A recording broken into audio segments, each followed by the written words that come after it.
Come capo della Cosca di Capaci avallò che la strage, in cui il 23 maggio del 92 vennero uccisi Giovanni Falcone, la moglie Francesca Morvillo e i 3 agenti di scorta di Cillo, Montenaro e Schifani, fosse compiuta nel suo territorio.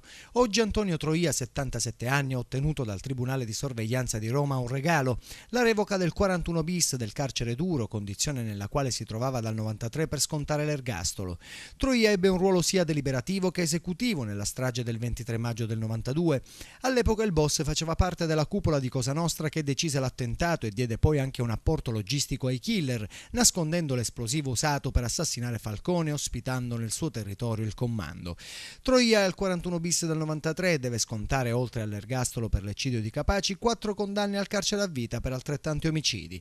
La DNA aveva dato parere negativo alla revoca del decreto di 41 bis rinnovato dal Guardasigilli a novembre scorso, una decisione destinata a suscitare reazioni e che arriva nel pieno delle polemiche legate alla famosa trattativa Stato-mafia che al primo punto prevedeva l'abolizione del 41 bis. Una inchiesta conclusa pochi giorni fa dalla Procura di Palermo che ha notificato a 12 persone, tra ex ministri, mafiosi e politica, il relativo avviso. Tra gli indagati gli ex ministri Conso, Mancino e Mannino, un'inchiesta peraltro che ha spaccato la Procura di Palermo con la clamorosa decisione del procuratore capo Messineo e di un PM di non firmare l'atto di conclusione delle indagini. E sulla vicenda interviene il procuratore aggiunto Antonio Ingroia, il quale ribadisce che la Procura di Palermo si è sempre mossa senza condizionamenti o pressioni di sorta, basandosi solo sul convincimento che ci si è fatto sulle prove.